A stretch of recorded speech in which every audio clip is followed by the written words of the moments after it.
श्री महालक्ष्मी देवीची कहाणी. श्री गणेशाय नमः. श्री महालक्ष्मी देवे नमः. ओम श्री क्लूम ओम धनद धनद देहिदाम. ओम धनदाय नमस्तुभ्यं निधिपद्माधिपाय च भवन्तु तत्वप्रसादान्ते धनधान्यादी संपदः.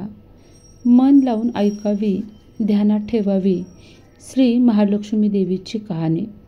द्वापार युगाची अधिष्ठात्री, सौराष्ट्र देशाची मोहिनी श्री महालक्ष्मी देवी. आटपाट नगर होतं.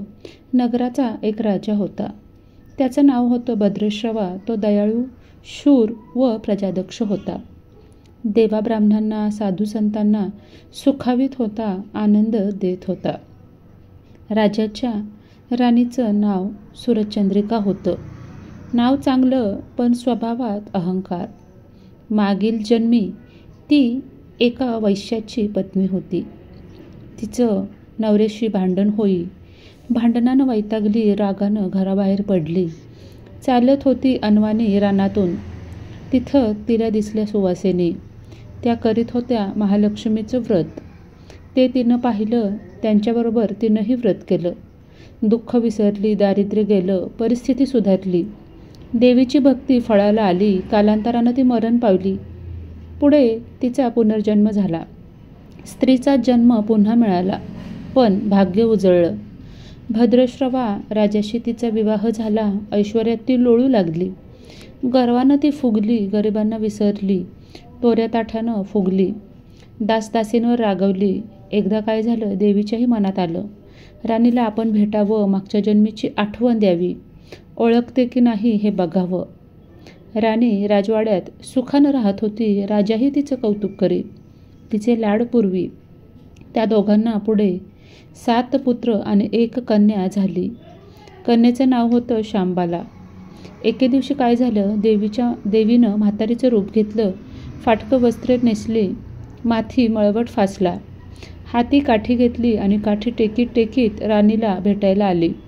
तिनं आरोळी दिली. अरे, आहे का घरात कुणी घास देईल का? दासी बाहेर आली. म्हातारी दारात दिसली. तिनं विचारलं, कोण ग तू? आलीस कुठून? काय काम काढलं आहे?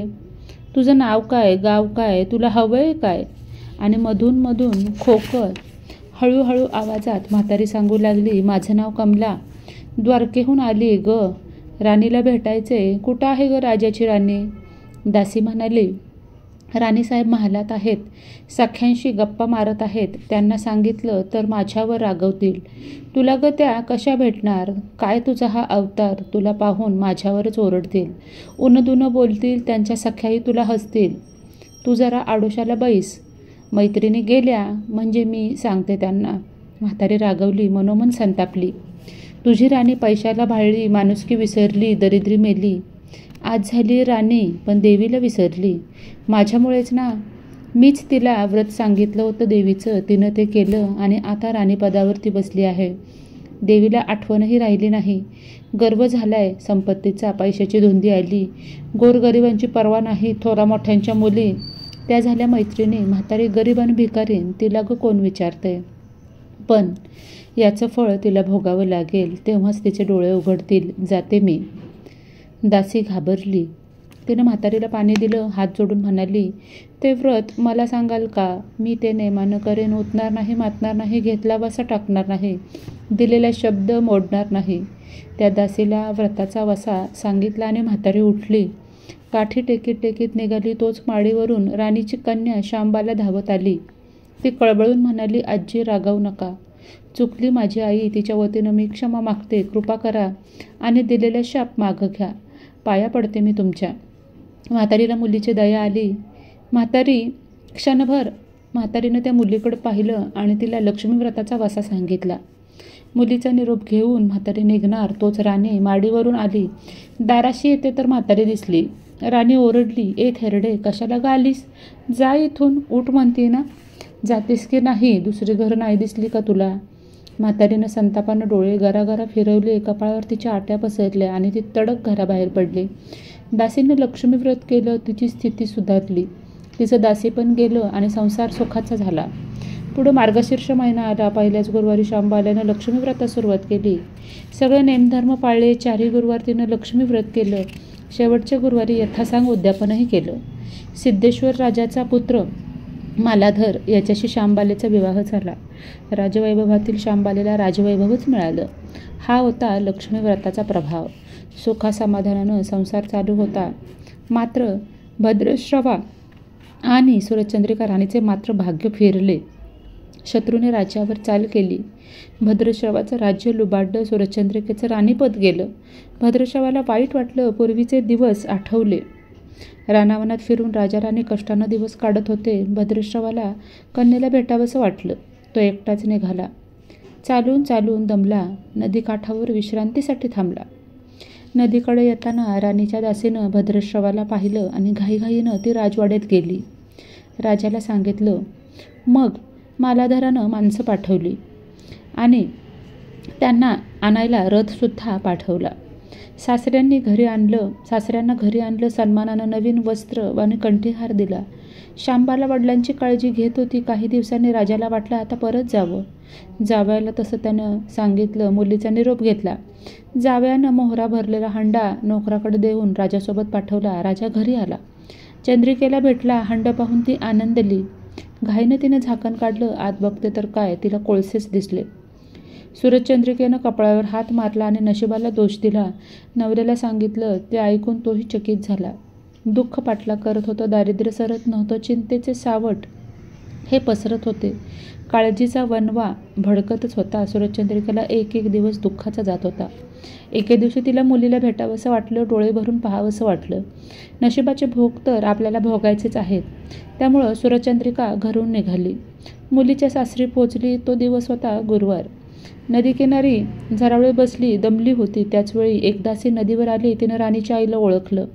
घाईनं ती महालात गेली. राणीला निरोप दिला. तुमची आई आली. नदीकिनारी बसली. खूप दमलेली दिसते. तिला आणायला कोणीतरी पाठवा. शांबाल्यानं सारथ्यासोबत रथ नदीकडे पाठवला. आईला घेऊन यायला सांगितले. आई रथात बसून महालात आली. आईला बघताच शांबाल्यानं आनंदानं मिठी मारली. मुलीचं वैभव पाहून तिचं मन तृप्त झालं. तोंडून शब्द फुटेनात. आईला तिनं स्नान घातलं. शांबाल्यानं तिला पैठणी नेसायला दिली. सोन्या मोत्याचे दागिने दिले आणि आता आईचं रूप मात्र अधिकच खुलून दिसू लागलं. दुपारची वेळ झाली. शांबाल्यानं भक्तिभावानं लक्ष्मीची पूजा केली. आरती झाली. धूपदीपांचा वास दरवळला. शांबाल्याचा कडकडीत उपवास होता आणि भोजनाची तयारी झाली. तिनं आईला जेवायला बोलवलं.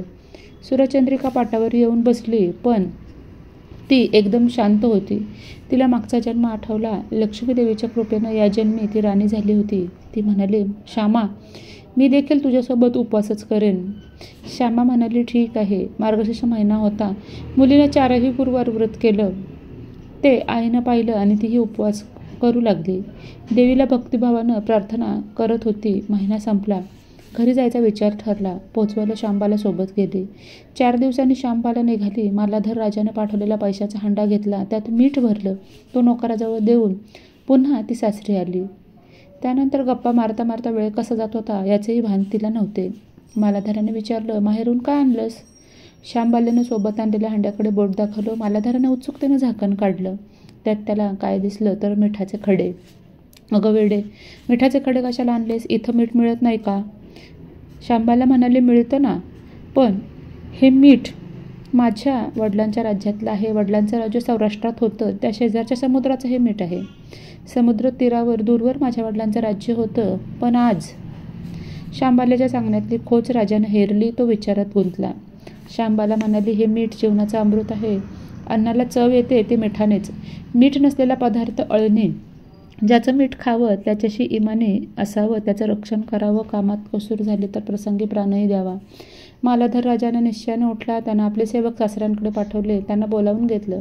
भद्रश्रवाला काय झालं कळालं नाही. ताबडतोब तो जावयाकडे आला. दोघांची गुप्त बैठक झाली. विचार पक्का ठरला आणि भद्रश्रवानं अनुमती दिली. मालाधरानं मुख्य सेनापतीला तात्काळ भेटायला बोलवलं. सेनापती आले. त्यांनी मालाधराला वंदन केलं. आज्ञा करावी महाराज, ते म्हणाले. भद्रश्रवाचं राज्य जिंकलेल्या शत्रूवर आपल्याला ताबडतोब स्वारी करा आणि प्रत्येक सैनिकाच्या हातावर हंड्यातल्या मिठाचा एक एक खडा ठेवा. शपथ घेऊन प्रत्येकाला झुंजायला सांगा. राजाची आज्ञा झाली तशी सेनापतीनं व्यवस्था केली. दुसऱ्या दिवशी सोबत सेना घेऊन बेसावत शत्रूवर चाल केली. शत्रूच्या राज्यावर सारे सैनिक तुटून पडले. मालाधाराचे सैन्य बेभान होऊन लढत होतं. शत्रू सैनिक जमिनीवर कोसळत होते. सूर्य पश्चिमेकडे जात होता. अंधार हळूहळू पसरत होता. शेवटी मालाधाराच्या सैन्यानं शत्रूचा फडशा पाडला आणि अपूर्व असा विजय मिळवला. भद्रश्रवाचं राज्य पुन्हा मिळालं. मालाधाराला व शांबालेला ही आनंदाची बातमी सेनापतीनं ताबडतोब कळवली. सैनिकांनी शत्रू राज्यातील खजिना लुटला. अफाट संपत्ती मिळाली. ती पोत्यात भरून मालाधाराने आणली. त्यात सोन्याच्या मोहरा, बरीच नाणी होती आणि शस्त्रांचा साठाही होता. मालाधारानं भद्रश्रवास व सूरजचंद्रिका राणीस घेऊन यायला सांगितलं. ते आल्यावर घरात आनंदाचं उधाण आलं होतं. तो होता गुरुवार. शांबालेनं लक्ष्मी व्रताची पूजा केली, आरती केली, धूपदीपांचा सुगंध दरवळला. तिनं व तिच्या आईनं उपवास केला. रात्री देवीची आरती झाली. देवीला नैवेद्य दाखवून सर्वांनी पंचपक्वान्नाचं जेवण केलं. मार्गशीर्ष महिन्यातील हा शेवटचा गुरुवार होता. लक्ष्मी व्रताचा शेवटचा दिवस, मंगल मुहूर्ताचा दिवस. मालाधारानं भद्रश्रवाचं राज्य त्याचे स्वाधीन केलं. त्यानं या व्रताची सांगता झाली. आता राजा राणी सौराष्ट्रात आले. सूरजचंद्रिकेनं सुद्धा पुन्हा लक्ष्मी व्रताचा वसा घेतला आणि तो आजन्म पाळला. घरची स्थिती सुधारली. राजाचे 7ही पुत्र दूर देशाहून अचानक घरी आले आणि त्यांना पाहून त्याच्या आईवडिलांना आनंद झाला. या व्रतामुळे राजा राणी सुखी झाले. दुःखाचं वादळ सरलं.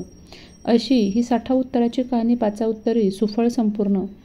सर्वांनी देवीला वंदन करावे. त्यांचं घर सदैव आनंदित राहावं अशी लक्ष्मी देवीला प्रार्थना करावी. तर अशी होती श्री महालक्ष्मीच्या गुरुवारची ही व्रतकथा.